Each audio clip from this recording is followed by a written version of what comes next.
Doctor Sachin Raj అత్యాధునిక world class physiotherapy treatment తో అన్ని రకాల నొప్పులకు శాశ్వత పరిష్కారం. నమస్తే, వెల్కమ్ టు సుమన్ టీవీ. నేను మీ యామిని. ప్రస్తుతం మనతో ఉన్నారు ప్రముఖ ఆధ్యాత్మికవేత్త, ప్రముఖ జ్యోతిష్య వాస్తు పండితులు మాడుగుల శివప్రసాద్ గురువు గారు ఉన్నారు. వారితో మాట్లాడదాం. నమస్కారం గురుగారు. ఆశీర్వచనం తల్లి. గురుగారు, ఇప్పుడు మనకి సంక్రాంతి అయిపోయింది కాబట్టి సంక్రాంతి తర్వాత నుంచి అసలు ఏ రాశుల వారికి మంచిగా ఉంటుంది గురుగారు? శ్రీ మహాగణాధిపతయ నమః. ఐం మహాసరస్వత్యే నమః. శ్రీ లలితాంబికాదేవ్యే నమః. అమ్మ, చాలా మంచి ప్రశ్న, చక్కని ప్రశ్న అడిగినావు తల్లి.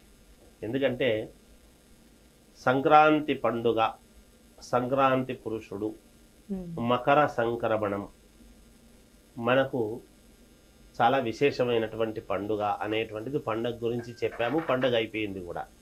అయితే గ్రహాలకు అన్నిటికీ కూడా రాజు అయినటువంటి సూర్యుడు రవి మకరములోకి ప్రవేశించటము వలన మకర సంక్రాంతి అని మనం అందరికీ తెలిసిన సంగతి చెప్తున్నాం.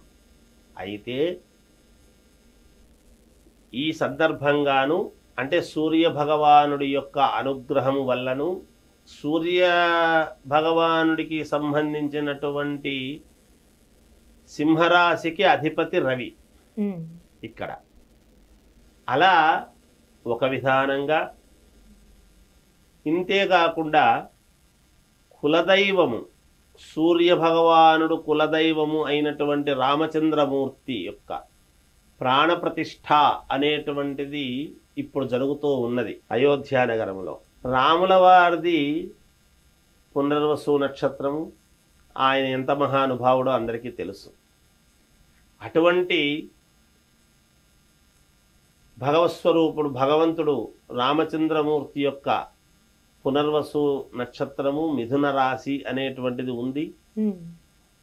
ఇది జరిగిన తరువాత అంటే సంక్రాంతి పండగ సూర్యుడి యొక్క అనుగ్రహము, గ్రహాలకన్నిటికీ కూడా అనుగ్రహము, అలాగే సంక్రాంతి పండుగ రోజు ఉండేటువంటి గ్రహస్థితుల యొక్క దృష్ట్యాను రేపు శ్రీరామచంద్రమూర్తి యొక్క ప్రాణప్రతిష్ఠ జరుగుతూ ఉండేటువంటి సమయము, మనం ఏదైతే అభిజిల్లగ్నము అని అనుకున్నామో ఆ అభిజిల్లగ్నము ముహూర్తము సన్నివేశములో ఉండేటువంటి లగ్నస్థితిని బట్టి కొన్ని రాసుల వాళ్లకు అయితే చాలా మహాద్భుతముగా ఈ సంవత్సరం అంతా చాలా యోగవంతముగా ఉంటుంది అని నేను తెలియజేస్తున్నాను.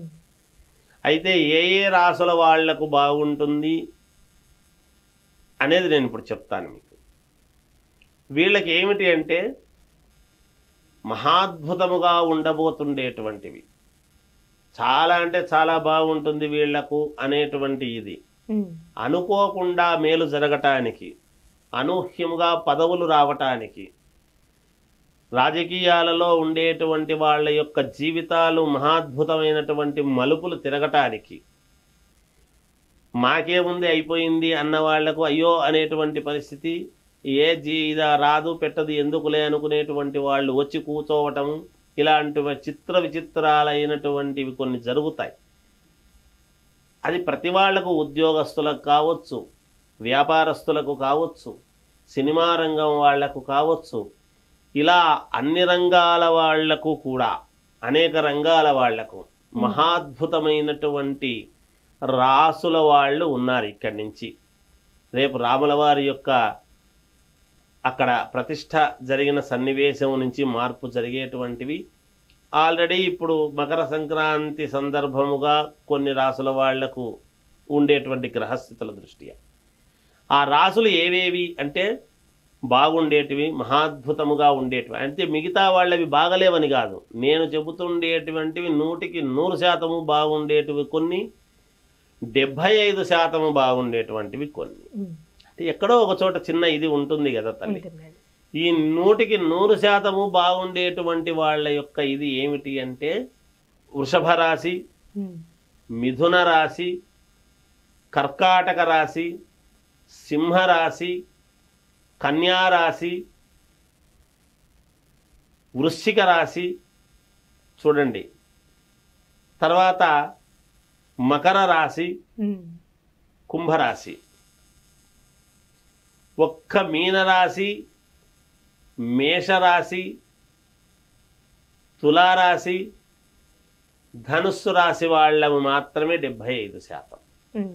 ఇవి చూడండి 100%, 100కి 100% అంటే మామూలుగా 100% మేము మామూలుగా జాతకాల్లో చెప్పే విధానంలో 80% వరకు మనం చెప్పగలుగుతామండి అని చెప్తాం. కానీ ఇక్కడ బాగుంది అని చెప్పడంలో అంతర్యం ఈ సంవత్సరము అంటే ఈ మకర సంక్రాంతి సందర్భముగా ఉండేటువంటి గ్రహస్థితుల దృష్ట్యా ఒకటి, రేపు రామచంద్రమూర్తి యొక్క ఆయన ప్రాణప్రతిష్ఠ అనేటువంటి జరుగుతూ ఉండేటువంటి లగ్నము ముహూర్తము ఆ సన్నివేశములో ఉండేటువంటి గ్రహస్థులు మరి ప్రజానీకము మీద పడుతుంది కదా, దాని యొక్క ఎఫెక్టు రాములవారి యొక్క ఇది అంటే ఆయన అనుగ్రహము అనేటువంటిది ఎప్పుడైతే అందరూ చూడడానికి వెళతామో టీవీల్లో చూస్తామో ఫలానా ఒక భగవత్స్వరూపమైన ఒక దేవాలయం కట్టాము అంటే ఆ దేవాలయం కట్టినటువంటి ఊరంతా ఎంత బాగుపడుతుంది. మరి ఇప్పుడు రామచంద్రమూర్తి దేశానికి కావాల్సినటువంటి మనిషిగా ఆయన దేవుడు కదా, అలా దేశానికి కావాల్సినటువంటి దేవుడి యొక్క ఇది జరుగుతుందన్నప్పుడు మరి మానవాళి మీద పడుతుంది కదా.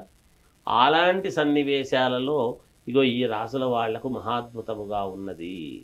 వృషభ రాశికి, మిథున రాశికి, కర్కాటక రాశి, సింహరాశి, కన్యారాశి, తర్వాత వృశ్చిక రాశి, కుంభరాశి, మకర రాశి వీళ్లకు 100కి 100% బ్రహ్మాండమైనటువంటి ఇదిలో వెళతారు గాక ఈ సంవత్సరం అనేటువంటిది నేను తెలియజేస్తున్నాను. దీంట్లో ఒక రాజకీయ నాయకులనే కాదు, ఇంకొకరనే కాదు, వ్యాపారస్తులని కాదు, అందరికీ కూడా చాలా యోగవంతముగా ఉన్నది. అంటూ పరిహారాలు అంటే ఏమైనా ఉన్నాయండి వీళ్ళకి? సరిగ్గా లేదమ్మా, పరిహారాలు అనేటువంటివి కాదు. ఏ పరిహారాలు వీళ్ళకి చాలా బాగుంది అంటే వ్యక్తిగతమైనటువంటి జాతకాల్లో కూడా నేను రాసుల ప్రకారంగా బాగుందని చెప్తున్నా. వ్యక్తిగతమైనటువంటి జాతకాలలో ఒక్కసారి వాళ్ళది వాళ్ళు చూసుకుంటే వాళ్ళకే తెలుస్తుంది. అది సహజం కదా. ఇప్పుడు రాముడు అంటే మనం రాముడు అంటే దేవుడు అంటున్నాం.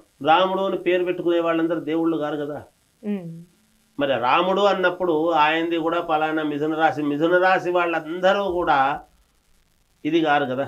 అయితే రాశి వాళ్ళకందరికీ ఇది వ్యక్తిగతమైనటువంటి జాతకాల్లో ఏదైనా చిన్న ఇబ్బందులు ఉంటే ప్రతి వాళ్ళు చూసుకోవాల్సినటువంటి అవసరం ఉంటుంది. రాసుల ప్రకారంగా చాలా బాగుంది.